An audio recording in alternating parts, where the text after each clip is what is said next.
have a special speaker today. If you can just welcome our elder Lee. He's going to give him a testimony. And I just want you to just open your hearts and just listen to what he has to say and how God is alive. So, if Charlie can come up.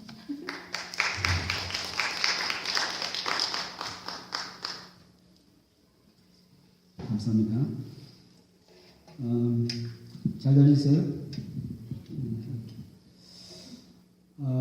윌리엄 파워라고 하는 분이 멜리사와 결혼했습니다. 서로의 바쁜 그 스케줄 때문에 허니문을 갈 수가 없었습니다.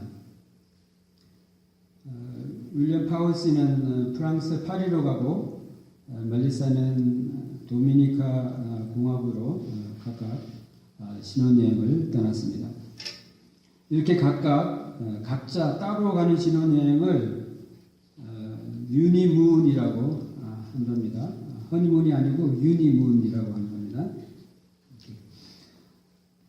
윌리엄 파워 씨는 파리의 그 호텔에서 혼자 외롭게 깊이 생각합니다. 이것은 결코 자기가 그리던 그런 삶이 아닌 것을 깨닫죠. 그리고는 결단을 하고 뉴욕에 다시 돌아와서 그가 살던 퀸즈의 그 1600 스퀘어피트의 집을 이렇게 정리를 하고 타운하우스를 정리하고 맨하탄 그리니치에 있는 그 350 스퀘어피트 아주 작은 마이크로 아파트먼트라고 이렇게 하더라고요. 작은 아파트먼트로 이사를 갔습니다. 그리고 주 2일만 근무하는 그런 제도를 갖고 있습니다. 그리고 그의 경험을 번역을 하면은 한가로운 새로운 도시, 부제로 세계에서 가장 빠른 도시에서 단순하게 살기, New Slow City, Living Simply in the World's Fastest City 이렇게 해서 그런 책을 내어놓았습니다. 이것은 무엇을 말합니까? 진정한 행복이 무엇이고 또 인생의 참 의미는 어디에 있는가? 무엇이 정말 중요한가에 대한 대답을 보여주려 하는 것이 아닐까요? 빠르고 급하고 또 복잡한 세상에서 그 무엇인가 따라잡으려다가 정말 중요한 나를 놓쳐버리는 일은 없어야 된다는 것입니다. 전도서의 저자는 솔로몬 왕입니다. 그는 자기 생애에서 온갖 부귀와 영화와 쾌락을 다 누렸습니다. 풍부한 지혜와 지식도 가졌습니다. 그러나 그 모든 것이 헛되고 헛되면 헛되다라고 선포합니다. 그리고 결론적으로 헛되지 않은 것은 다시 말하면 정말 의미 있고 가치 있고 행복한 인생은 바로 오직 하나님을 경외하고 그 명령을 지키는 것이다. 그러므로 지금 젊을 때 늙고 병들어 아무것도 할 수 없는 때가 오기 전에 내 창조자를 기억하라라고 말합니다. 사람이 늙게 되면 육체적으로나 정신적으로 매우 약하게 되죠. 심지어는 영적으로도 매우 약해질 수 있습니다. 그래서 전도서 12장 2절에서 7절에 보면은 늙은이의 모습을 은유적으로 매우 재미있게 표현하고 있는데요.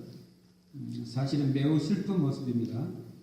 눈이 어두워지고 은유적으로 표현했기 때문에 제가 그냥 바꿔서 이렇게 해봅니다. 눈이 어두워지고 등은 굽고 이빨은 빠져서 몇 개 남지 않았고 머리에는 하얀 서리가 내리고 메뚜기도 무거운 짐이 되고 조금만 높은 데 올라가도 무서워 떨리고 정신적으로 소심해지고 일에 대한 자신감이 떨어지고 아무것도 할 수 없게 되는 그런 모습을 그려놓았습니다. 그런데 그런 날이 그냥 빨리 온다는 것입니다. 세월이 살 같다 이렇게 표현하는데 사실은 총알 같다 이렇게 말해야 될 것입니다. 어느 날 멈춰서 보면 앞에 이러한 날이 이미 와 있게 되는 것이 저같이 그러므로 힘이 없고 건강하고 두려움 없고 또 기억력이 왕성할 때 그리고 무엇이든지 도전할 수 있는 젊음이 있을 때 장래를 준비해야 한다는 것입니다. 청년기는 인생의 골든타임인데요. 인생의 가장 중요한 시기입니다. 장래 50년, 60년, 70년의 삶이 오늘 청년의 때를 어떻게 준비하느냐에 따라 달려있습니다. 인생의 황혼에서 돌아볼 때 나는 정말 의미 있고 또 가치 있고 복된 삶을 살았나? 살았다고 자신하며 만족해 하느냐 아니면 후회하고 또 가슴 아파하느냐는 바로 오늘 당신의 젊음을 어떻게 보내느냐 그리고 어떻게 장래를 준비하느냐에 달려 있습니다. 사도 바울은 종종 믿음을 집 짓는 것으로 비유했습니다. 우리 인생도 집 짓는 것으로 비유할 수 있습니다. 청년의 때는 인생의 집을 설계하는 때이고 집의 기초를 놓는 때입니다. 좋은 설계 없이 좋은 집을 절대로 지을 수 없습니다. 튼튼한 기초 없이 높고 튼튼한 집을 지을 수가 없습니다. 좋은 믿음의 집, 튼튼한 인생의 집을 짓는 첫 번째 단계가 바로 하나님을 기억하는 것입니다. 젊을 때 바로 지금 이때가 그때입니다. 못하는 삶을 살았습니다. 20세에서 27세 그 사이에 만일 그때 하나님을 기억하고 내 인생을 설계하고 믿음의 기초를 놓았다면 아마 지금과는 전혀 다른 멋있는 삶을 살았을 것입니다. 하나님을 섬기고 또 교회를 섬기는데도 훨씬 효과적이었을 것입니다. 하나님을 따라 내 멋대로 살던 일을 생각하면 부끄럽고 마음이 무척 아픕니다. 저는 3대째 예수를 믿는 믿음의 가정에서 태어났습니다. 소위 모태신앙이죠. 고등학교 졸업하기 바로 전까지 매우 평범한 삶을 살았습니다.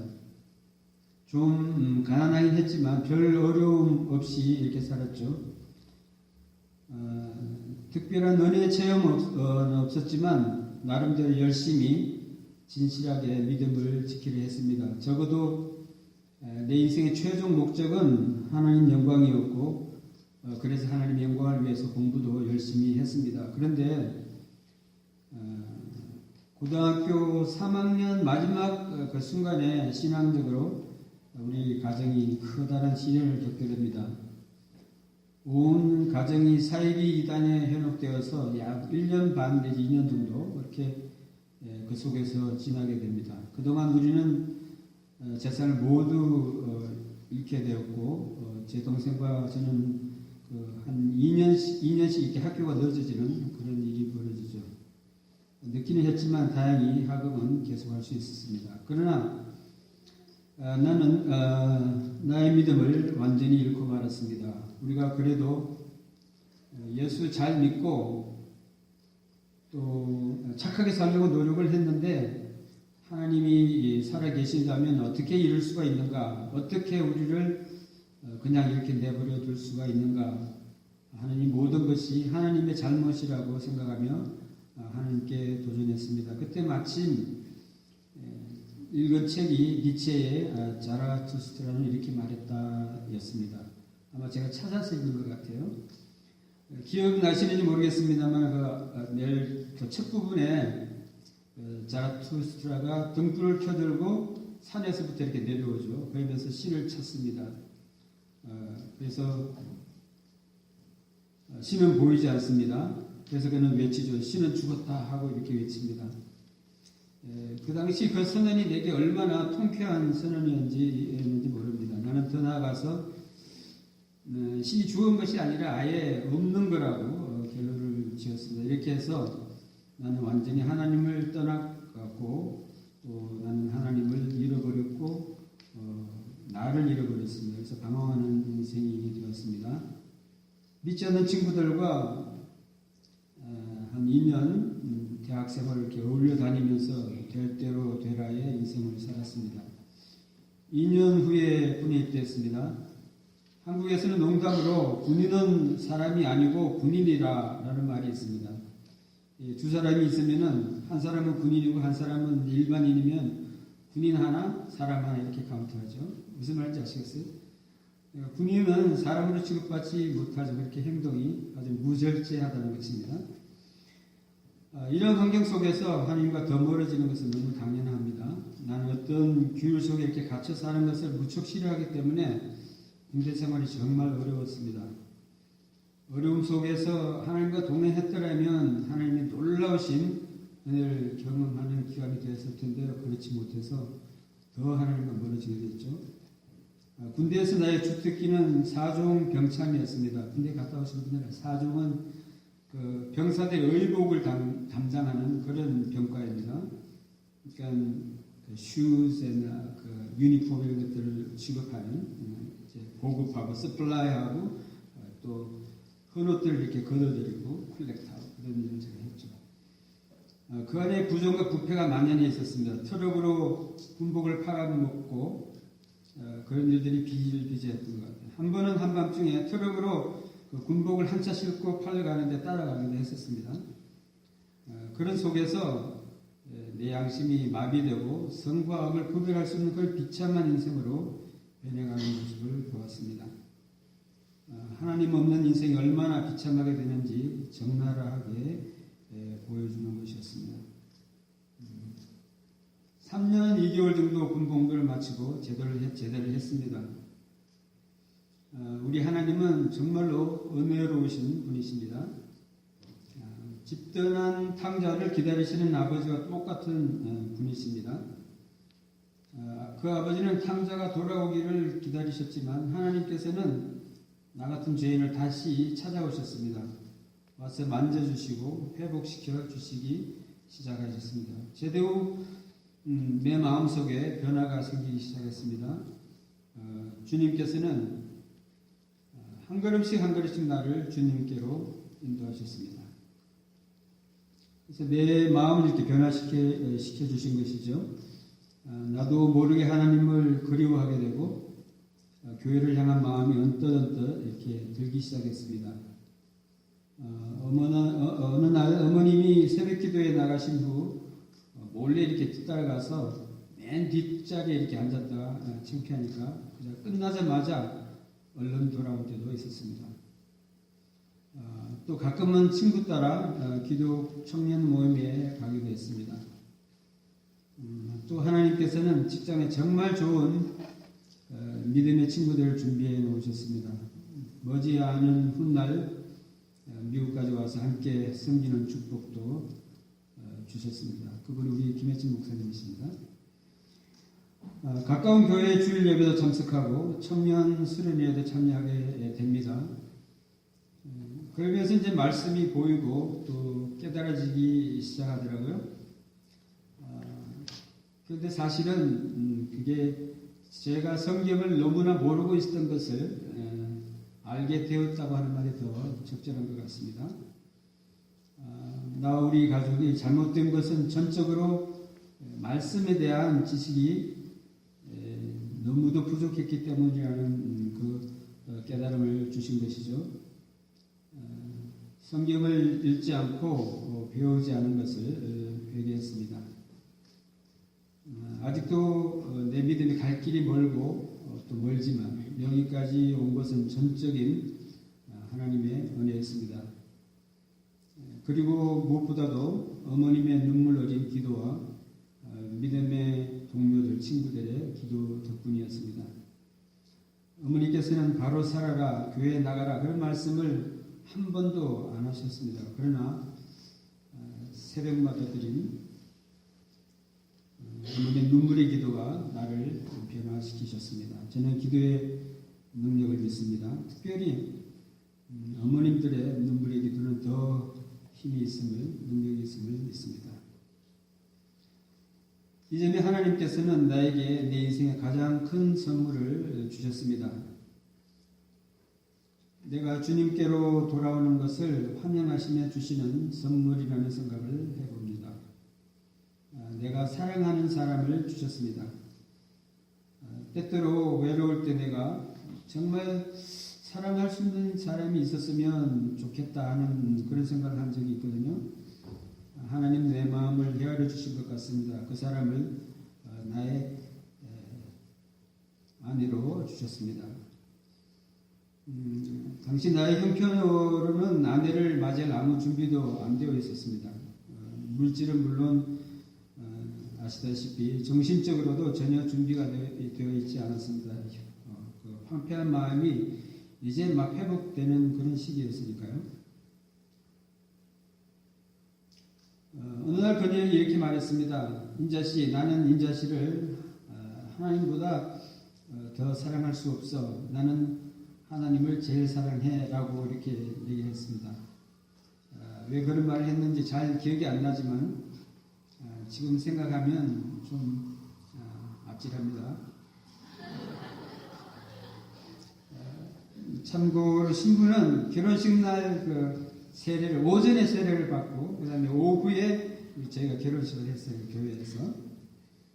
이제 막 신앙의 그런 말을 시작하는 사람에게 너무 심한 말이었습니다. 그러나 너는 이 말씀이 기억이 나요? 너희는 먼저 그의 나라와 그의 의를 구하라. 그리하면 이 모든 것을 너희에게 더하시리라. 마태복음 6장 33절 말씀. 그럴 것처럼 바보 같은 나의 고백이 오히려 하나님의 마음을 감동시키지 않으셨나 그렇게 생각해 보죠. 이 말씀이 변함없는 진리는 있습니다. 약 1년 동안 직장 생활을 하면서 유학을 준비했습니다. 1981년 7월 26일 결혼식을 올리고 8월 16일 김포공항에서 미국 비행기에 올랐습니다. 결혼하고 20일 만에 미국으로 떠난 거죠. 이제 제2의 인생이 시작되었습니다. 이민의 삶과 본격적인 신앙생활의 시작입니다. 우리 뉴욕 필라델피아 장로교회는 1981년 2월에 설립되었습니다. 그리고 초대 그 목사님은 박재철 목사님이셨습니다. 개척 당시 예배 처소는 퀸스 블루바드 55가 당시 그 아래층은 삼복식품 그 위에 이제 그 CCB 잉글리시 아카데미가 있었어요. 거기서 이제 주일만 이렇게 우리가 렌트해서 예배 드리다가 저는 거기 한두 번 이렇게 8월 달에 갔으니까 한두 번 이렇게 참석을 한 것 같습니다. 그 건물에서는. 그리고 9월에 플러싱 그 에버니저 배티스트 처치 그 구성전으로 우리가 이전을 했습니다. 그때 이민의 삶은 매우 열악했습니다. 아주 나빴죠. 힘들고 어려웠습니다. 그때 그 주된 그 사업이 그 야채 그로스리 또 피시마켓 생선가게 그다음에 잡화가게 또 드라이클리너 이런 것들이었습니다. 대부분 아주 각박하고 여유 없는 그런 삶을 살았습니다. 그래서 교회에 모이면 아주 정말 즐겁고 그리고 기뻤습니다. 또 위로도 받고 또 새 힘을 얻었습니다. 교회는 활기찼고 또 성장했습니다. 한 5년 정도 이렇게 허니문의 과정이 있었나 봅니다. 그런데 86년 맞죠? 목사님 결혼하신 때가 86년이시죠?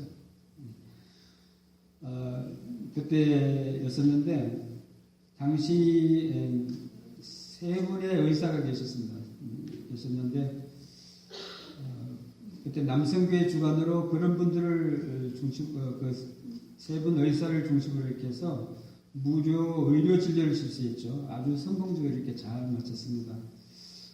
이들을 격려하기 위해서 남성교회가 식당에 모여서 이렇게 식사를 했죠. 그런데 식사 중에 술을 마셨다는 그런 소문이 목사님한테 들려서 담당 집사님들을 목사님께 좀 꾸짖으신 것 같아요. 그래서 이것이 이제 발단이 되어서 교회가 완전히 소용돌이 속에 들어가게 되었습니다. 정말 그런 생전 처음 보는 그런 교회에서 생전 처음 보는 그런 광경들이었는데 뭐 고성이 일어나고 뭐 몸싸움도 벌어지는 그런 그렇게까지 갔고 교회가 혼란에 빠졌습니다. 그러니까 뭐 여러 가지 헛소문들, 교회 재정에 부정이 있다는 등 뭐 별 소문들이 다 나고 저는 그 당시 이제 재정부의 부장은 아니고 이제 조수 역할을 하고 있었는데 그렇기 때문에 더 이제 저에게는 충격이 컸던 것 같습니다. 4, 5개월 혼란이 계속되다가 마침내 많은 성도들이 이렇게 썰물처럼 떠나갔습니다.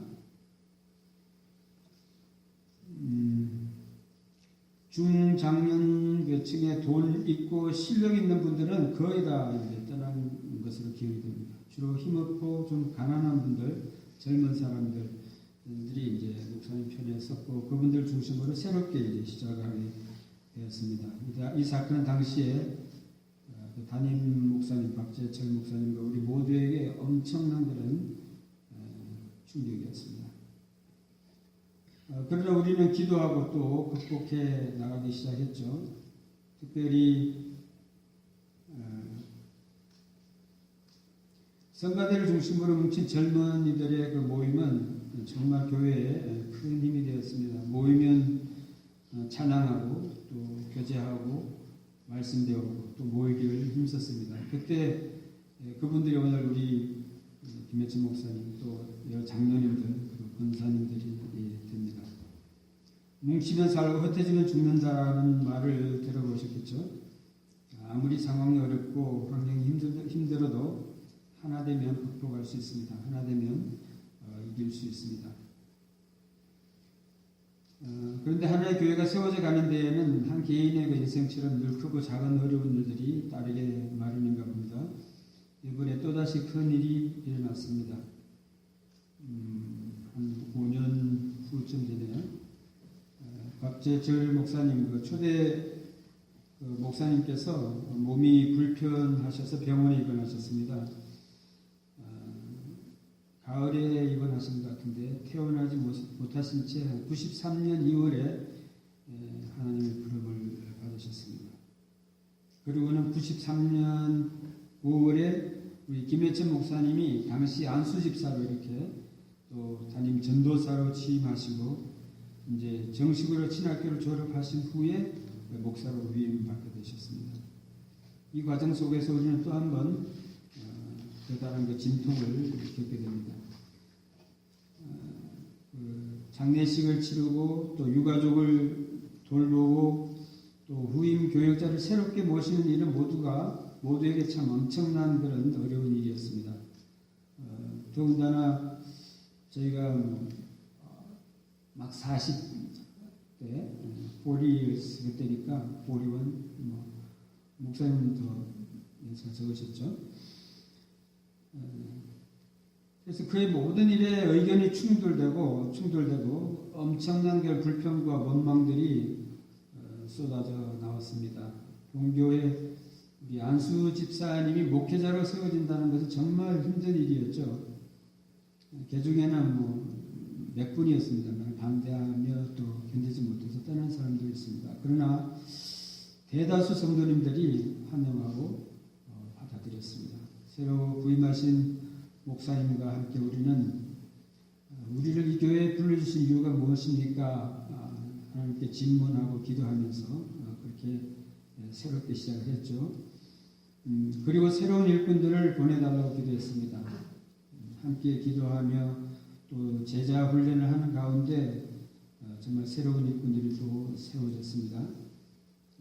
생명들이 변화되고 믿음이 자라고 든든한 일꾼으로 세워지는 것을 보는 것은 정말 기쁨이고 보람이었습니다. 교회가 하나 되어서 교회당을 마련하고 여기까지 왔습니다.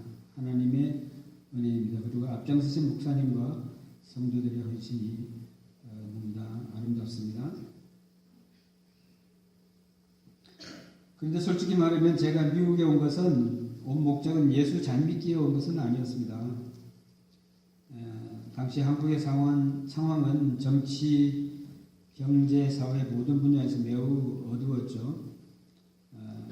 아직도 독재가 이렇게 정상되지 않은 상태고 또 경제적으로도 80년대 초면 상당히 어려웠었습니다.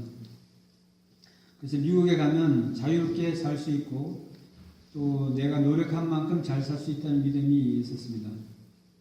저는 이렇게 윗사람한테 잘 보이고 이런 거 전혀 못하니까 살 자신이 없더라고요. 한국에서는. 미국 가면 내가 노력한 만큼 살 수 있다 하는 그런 믿음이 있어서 또 오기로 작정을 했고, 또 한 가지는 내가 다 하지 못한 그 공부를 계속하는 것이 목적이었습니다. 그러나 하나님께서는 우리 부부를 이민 생활을 통해서 믿음의 훈련을 시키셨습니다. 나는 F1 비자로, 학생 비자로 미국에 왔습니다. 형님 그 스토어에서 일을 하면서 학교를 다녔습니다. 그런데 일을 하면서 학업을 계속하는 것이 정말 쉬운 일이 아니었습니다.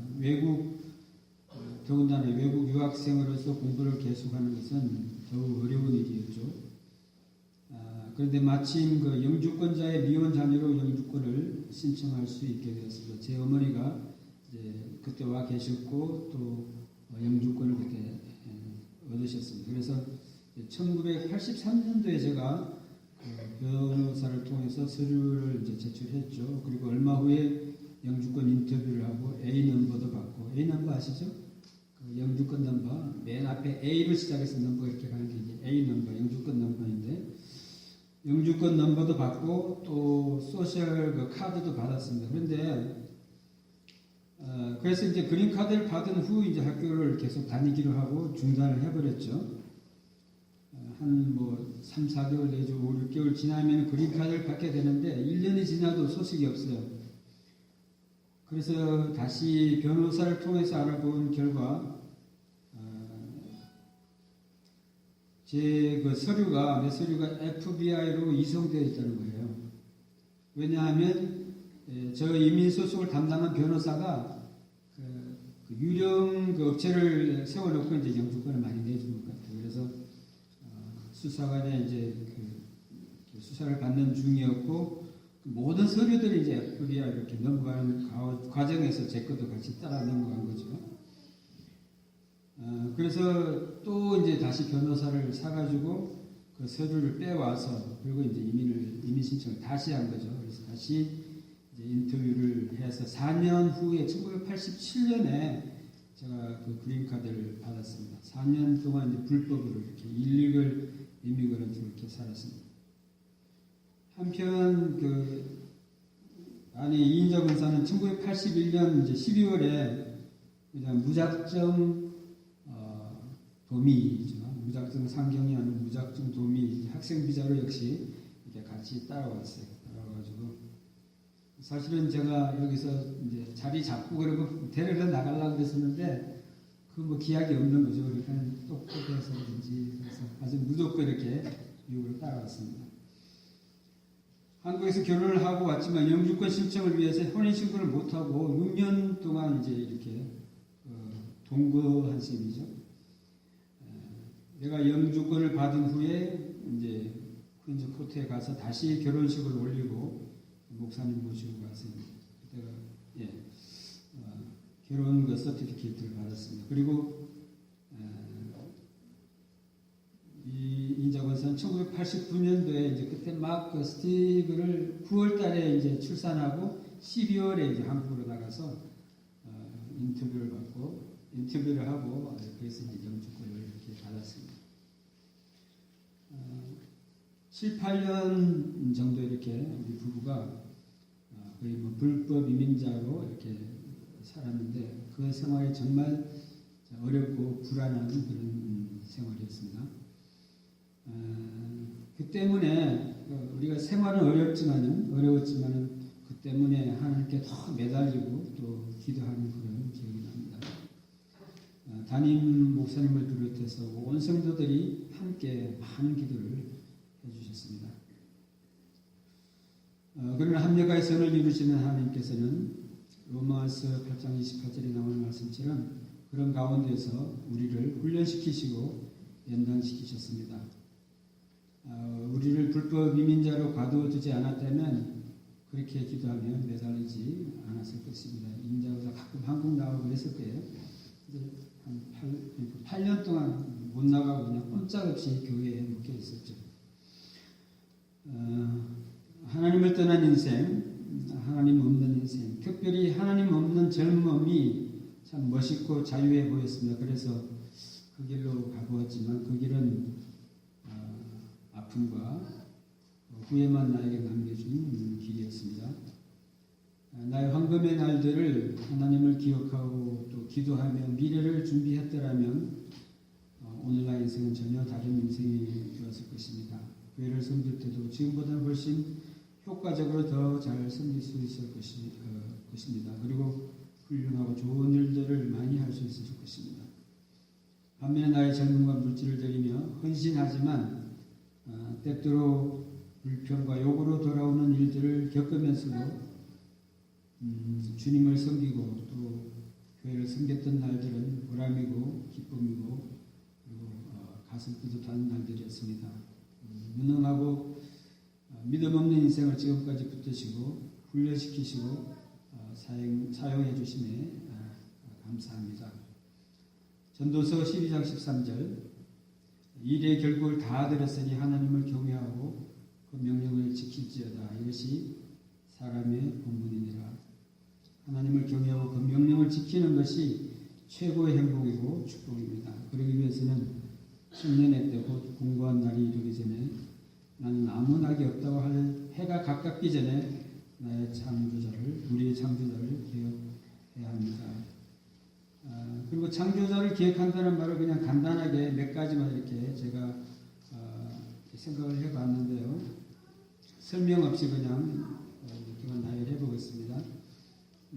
창조자를 기억한다는 것은 첫 번째로 전도서의 끝에 나와 있는 것처럼 하나님을 경외하고 그 명령을 지키는 것이고 명령을 지킨다는 것은 계명을 지킨다는 것은 하나님을 사랑하는 것이다. 그렇게 성경이 나와 있죠. 또 하나님을 기억한다는 것은 요한복음의 포도나무 비유처럼 주님 안에 거하는 것입니다. 그러기 위해서는 하나님을 알아야 되죠. 하나님을 사랑하기 위해서 또 하나님 안에 거하기 위해서 그분이 누구신지 우리가 먼저 알아야 되는데요. 그분을 알기 위해서는 말씀과 기도와 찬양과 교제가 반드시 있어야 되는 것이죠. 아마 예배가 최선의 길이 될 것입니다. 일주일에 한 번의 예배로는 좋은 결과를 정말로 얻기 힘듭니다. 하나님과 얼굴과 얼굴을 맞대고 교제하는 것이 정말로 필요한 것이죠. 골방에서 주님과 단둘이 만나는 것이 반드시 필요합니다. 바쁜 일들을 또 중단하고 주님과 만나는 시간을 가지시기 바랍니다. 우리 젊은 이해인들에게 한 가지만 더 부탁하는데요. 교회 구경꾼으로 남지 마시기 바랍니다. 교회 함께 동참해서 하나님께 드릴 수 있는 나의 달란트를 개발하시기 바랍니다. 놀랍게도 교회에 참 여러 가지 할 일이 많은데 막상 다들 바쁘다 보니까 무엇을 어떻게 섬겨야 한다는 것을 가르치는 게 참 어려운 것 같아요. 그래서 많은 분들이 제가 늦게 깨닫고 봉사하겠다고 나서는데 뭘 해야 되는지 몰라서 당황하는 분들이 참 많더라고요. 그런 것을 보면서 얼마나 안타까운지 모르는데 여러분들이 지금이 할 수 있을 때거든요. 그래서 무엇이든지 나의 달란트를 개발해서 예배에 동참하고 교회 행사에 동참하고 섬기는 일에 동참하시면 정말 좋겠습니다. 여러분 우리의 꿈이고 우리의 미래입니다. 아직 젊을 때 지금 우리의 창조주를 기억합시다. 잠깐 기도하겠습니다. 하나님 아버지 감사합니다. 주님을 찬양합니다. 부족하고 부끄러운 저의 삶을 함께 나누었습니다. 하나님 우리 사랑하는 성도님들도 우리 이행 젊은이들이 젊을 때 하나님을 기억하고 다른 길로 가지 않게 붙들어 주시옵소서. 주님과 온전히 동행하는 삶을 젊을 때부터 주님 앞에 서는 날까지 할 수 있도록 주님께서 늘 인도하시고 축복하여 주옵소서. 감사하고 예수님 이름으로 기도합니다.